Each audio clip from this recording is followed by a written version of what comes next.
안녕하세요. 과학 일반 4조에서 발표를 맡아서 하고 있는 1학년 1반 31번 홍승범입니다. 저희 조는 부력에 관해서 조사를 했는데요. 첫 번째로 부력의 원리에 관해서 알아보도록 하겠습니다. 일단 부력은 유체에 잠긴 특정 대상, 고체, 액체, 기체 덩어리의 상하면에 작용하는 중력 방향 압력차만큼 대상을 상향으로 밀어 올리는 힘인데요. 부력은 유체의 밀도 곱하기 유체 속에 잠긴 물체의 크기 곱하기 중력 가속도입니다. 아르키메데스의 원리는 측정되는 무게는 실제 무게 마이너스 대체된 만큼의 유체의 무게인데요. 어떤 물체든 간에 또 물체가 완전히 가라앉지 않았던 간에 물체는 자신이 대체한 유체의 부피만큼의 무게에 해당하는 부력을 윗 방향으로 받습니다.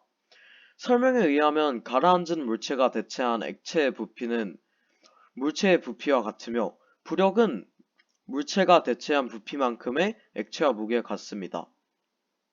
부력은 대체된 액체의 무게라는 뜻이죠. 두 번째로 실생활에서의 부력의 예를 알아봅시다. 일단 첫 번째 예를 보자면 나무를 물에 떨어뜨릴 경우 부력은 나무를 띄울 것입니다. 그리고 두 번째 예를 보자면 움직이는 차 안에서의 헬륨 풍선을 생각해 봅시다. 속력이 증가하는 동안 차 안의 공기는 자동차가 가속하는 반대 방향으로 이동할 것입니다. 풍선도 이 방향으로 뒷방향으로 밀려날 것입니다.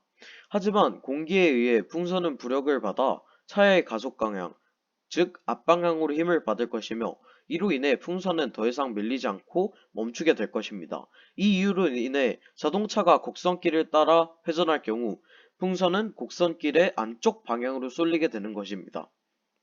세 번째 예를 보자면 어떤 사람이 물에 몸을 던지면 부력은 작용하겠지만 수영을 못해서 익사할 것입니다. 그리고 네 번째 예를 보자면 보트가 물 위에 뜨는 것, 풍선이 하늘로 올라가는 것도 실생활에 있는 부력의 예 하나입니다. 세 번째로 실험은 원래 영상이 준비되어 있었는데 보완할 점이 있다고 해서 마지막에 보여드리도록 하겠습니다. 네 번째로 큰 배가 뜨는 원리인데요. 큰 배가 뜨는 이유는 바로 부력과 밀도 때문입니다. 물속에 있는 물체는 항상 부력의 힘을 받게 되는데 바로 물속에서 돌을 들어 올릴 때 힘이 덜 들도록 하게 해주는 것이 부력의 힘입니다.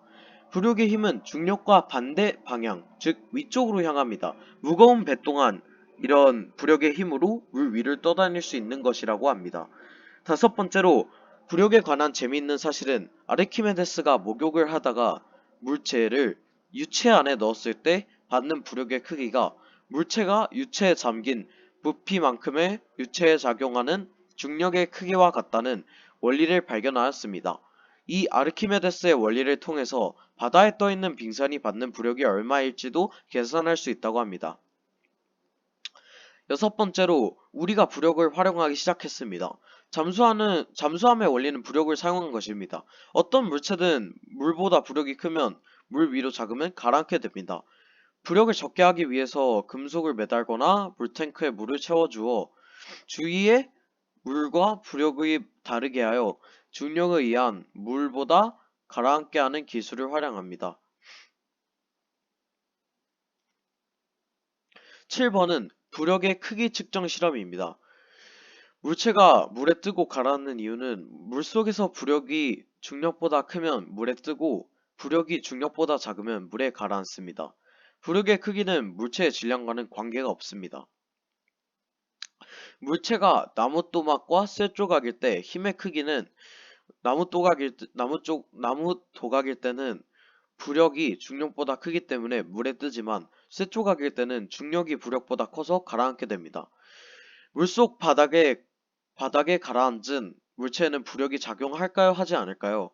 부력은 물 속에서도 물체가 차지하는 물의 부피에 해당하는 중력만큼 작용하는 힘이므로 가라앉은 물체에도 부력이 작용한다고 합니다. 껍질이 있는 귤과 껍질을 까서 넣은 귤을 물에 넣으면 어떻게 될까요? 귤 껍질이 있으면 물이 안으로 침투할 수 없기 때문에 부력이 부피만큼 크게 작용하여 물에 가라앉지 않습니다. 하지만 껍질을 깐 귤은 과일 안으로 물이 들어가 물보다 밀도가 높아지기 때문에 물에 가라앉습니다. 부력을 측정하는 방법은 용수철 저울을 이용해서 물체를 물속에 넣기 전 후에 무게를 비교하면 된다고 합니다.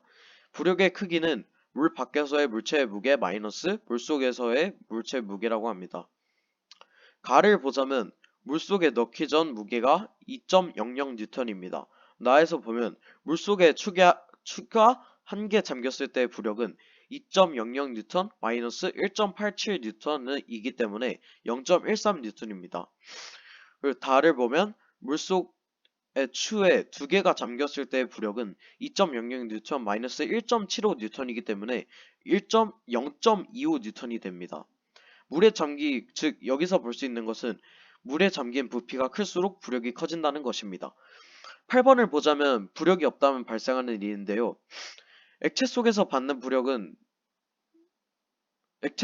만약 부력이 없다면 발생하는 일은 동동 떠다니던 배가 갑자기 물속으로 풍덩 빠지게 됩니다. 그리고 물 위로 뜨지 못해 수영을 할 수 없게 됩니다. 그리고 기체 속에서 받는 부력이 사라진다면 하늘을 날던 열기구가 갑자기 땅으로 떨어질 것입니다. 그리고 헬륨을 아무리 넣어도 풍선은 위로 떠오르지 않게 될 것입니다. 9번째로 부력과 관련된 실험인데요. 목표는 용수철 저울을 사용하여 부력의 크기를 측정할 수 있게 만드는 것입니다. 준비물은 눈금 실린더 250ml, 용수철 거울, 그리고 1N인 추 2개, 물, 스탠드입니다.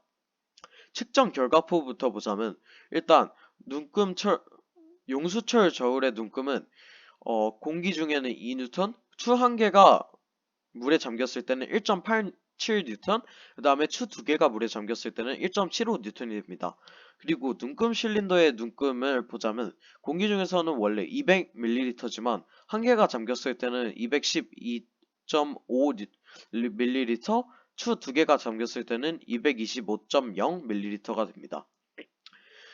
물에 잠긴 추가 1개일 때와 2개일 때 추에 작용하는 부력을 각각 구해보자면 물에 잠긴 추가 1개일 때의 부력은 2N 마이너스 1.87N이라서 0.13N이고 물에 잠긴 추가 2개일 때의 부력은 2N 마이너스 1.75N이라서 0.25N이 됩니다. 위에서 본 내용이랑 유사합니다. 물에 잠긴 추의 부피와 추에 작용하는 부력의 사이에는 어떤 관계가 있는지 토의해 보도록 합시다. 물에 잠긴 추의 부피가 클수록 그 부력의 크기도 점점 커집니다. 10번째로 추가 자료를 보자면 일단 부력 잠수함입니다. 부력 잠수함의 원리는 데카르트 잠수부 실험 원리인데 물에 담긴 용기에 압력을 가하면 부력이 감소하게 됩니다. 부력이 감소하게 되면 풍선이 용기의 밑바닥으로 가라앉는 것을 활용한 원리입니다. 그 다음에 실제 잠수함의 원리를 알아보자면 잠수함의 부피는 일정하기 때문에 물에 완전히 잠겼을 때 잠수함이 받는 부력의 크기는 일정합니다. 그러나 공기 조절 탱크에서 물이 차게 되면 잠수함의 무게가 증가해서 가라앉게 되고 물을 빼면 무게가 감소해서 물 위에 뜨게 됩니다. 두 번째 추가 자료를 알아보자면 수영의 원리인데요. 물의 비중값 1보다 크면 물에 가라앉고 1보다 작으면 물 위에 뜨게 됩니다. 물의 온도가 약 4도일 때 물의 비중값이 1이라고 합니다. 사람이 평상시 호흡을 폐에 머금은 상태에서 비중값은 1보다 작아 물에 뜨게 된다고 합니다. 무게 중심으로 인해 다리 부분은 가라앉고 가슴 위 부분이 물에 뜨게 됩니다. 반면 호흡을 내쉬어 폐에 공기를 빼게 되면 사람의 비중값은 1보다 커져 물속에 가라앉게 된다고 합니다. 물을 무서워하는 사람이 물에 가라앉는 경우는 머리를 들고 일어서려고 하면서 수면 위로 나온 머리의 질량만큼 몸이 더욱더 가라앉게 되기 때문입니다. 팔을 머리 위로 올리게 되면 부력의 중심점이 이동합니다. 가슴 쪽에서 배 쪽으로 이동하고 무게 중심점은 배꼽 아래쪽에서 배꼽 위쪽으로 이동하면서 다리가 떠오르게 되어 수평한 자세를 잡을 수 있습니다. 감사합니다.